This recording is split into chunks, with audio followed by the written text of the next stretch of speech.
Good morning, good afternoon, good night. I'm Blackbright and I'm broadcasting out of the UK. And today I decided to talk about whether or not we were 2 weeks or 2 paychecks away from homelessness.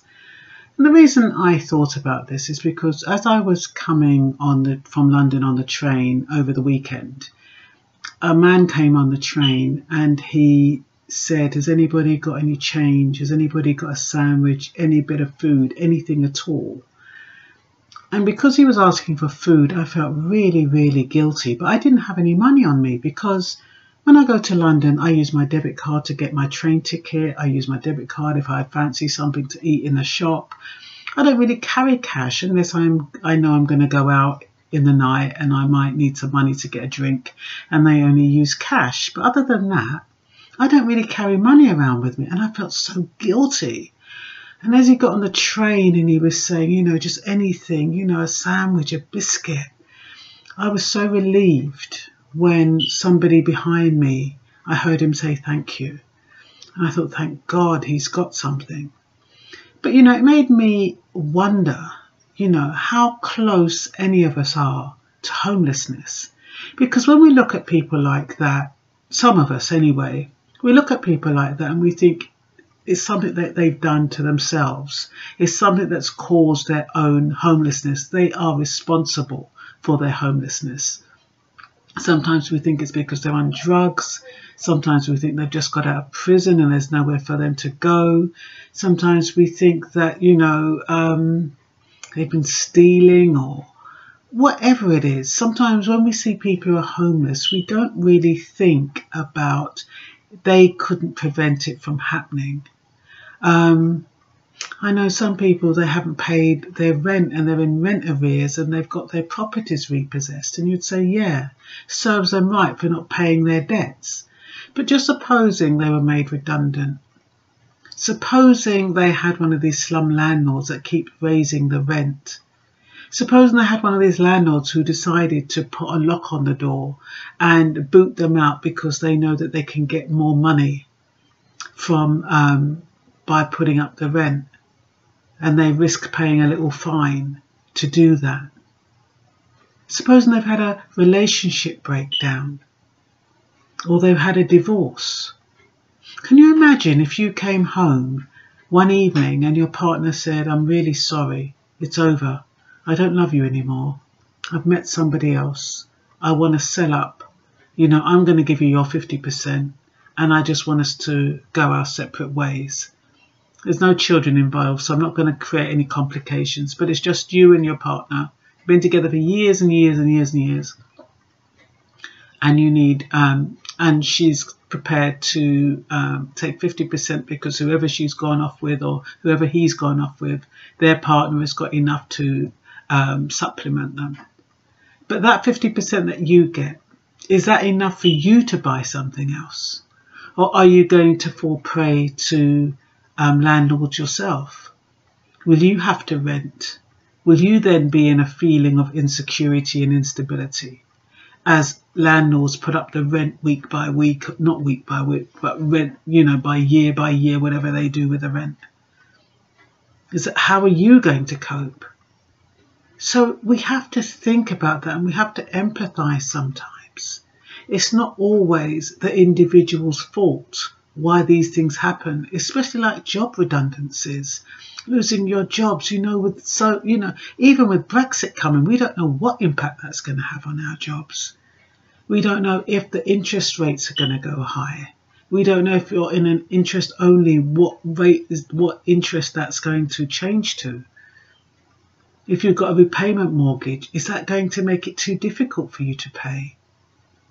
And then they turn around and they're talking, you've missed 2 payments and they're talking about remortgaging your house. So we have to be empathetic to other people and not only think of the negative. I know that the other day there was this guy and he's saying, I want some money. And I did have a couple of quid in my pocket.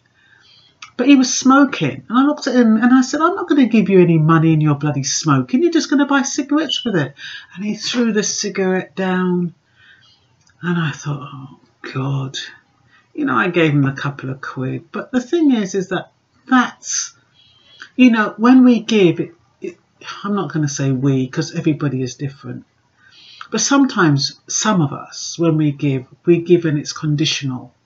You know, we want to tell them what to do with the money. We don't want them to go and buy drugs with that money. We don't want them to buy cigarettes.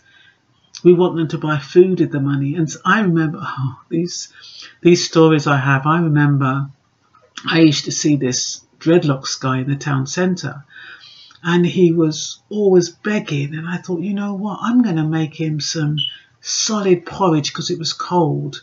I made some porridge and I made him a nice meal. Anyway, I went over to him and I gave it to him, and I'll never ever forget it. He screamed and he ranted and he threw it down, and I was so upset. I thought, I've got up early to give you food and to make that drink for you. It was a proper, you know, like in Jamaica we make something called Guinness punch. So it was like Irish moss. I'd made some Irish moss with Guinness punch, something, you know, with protein and sustenance in it.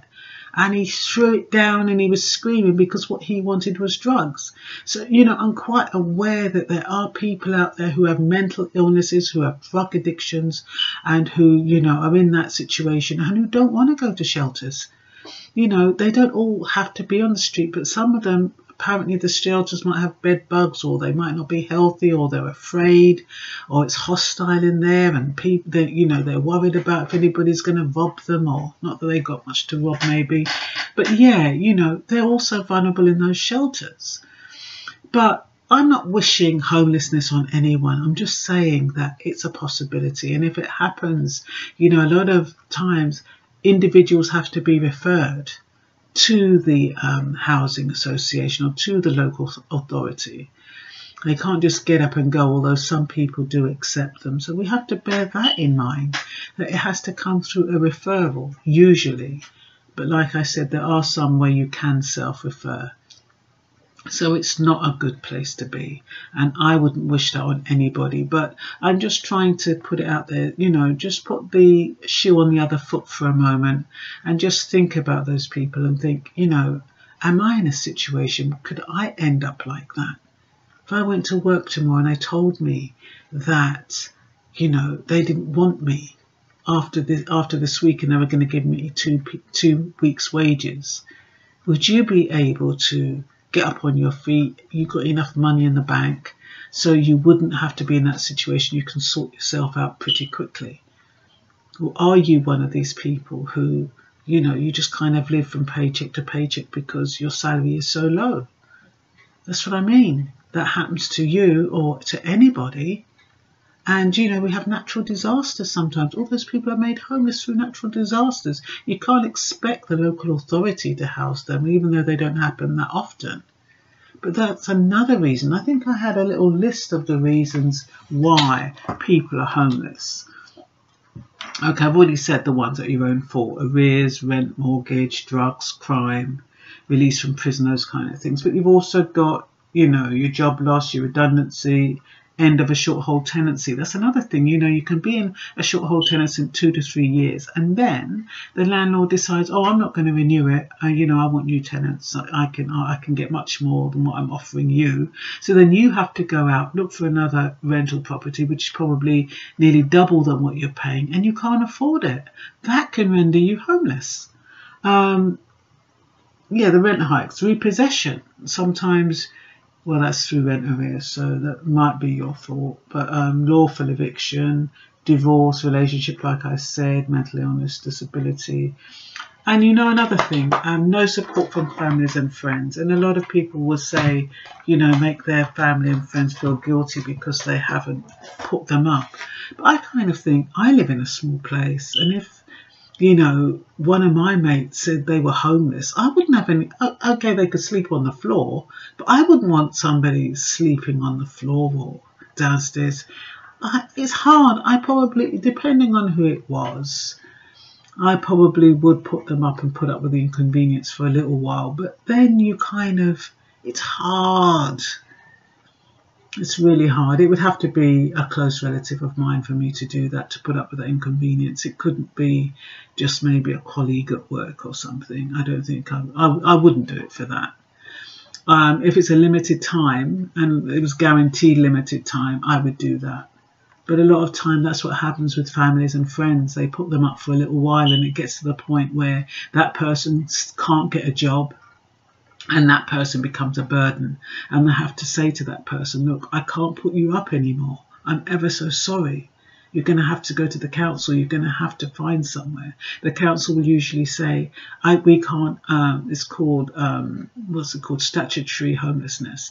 They'll probably say to you, look, we cannot house you unless you are legally homeless. So even though that family's kicked them out, then they'll start asking them, isn't there anybody else you can stay with, and all that kind of stuff. And even then, they will then say, well, you're not a priority. You don't have children. You know what I mean? So, you know, on the one hand, if you go to www.gov.uk, they say that local authority has an obligation to house you. But then, if they haven't got the properties, if they can't house you, how can they have an obligation to? And I never forget, me and my experiences, I never forget, I was watching on TV one of these young lady, and she had a young child. The child was about 2, and her landlord had decided that he was upping the rent and he didn't want her there anymore because he knew he could get more money privately. So he booted her out, and the council put her in this terrible place. The place wasn't decorated, nothing. They gave her £150 to get the paint and left her to it. Oh, it was disgusting, the place they sent her to. So, but beggars can't be choosers, can they? So that's another thing. Anyway, I think that's all. So I'm going to stop it there. But let's just hope none of us become homeless. But if we do, let's just have a little thought and a prayer for those who are, and don't look down on them. Bye-bye. If you can't help them, don't look down on them.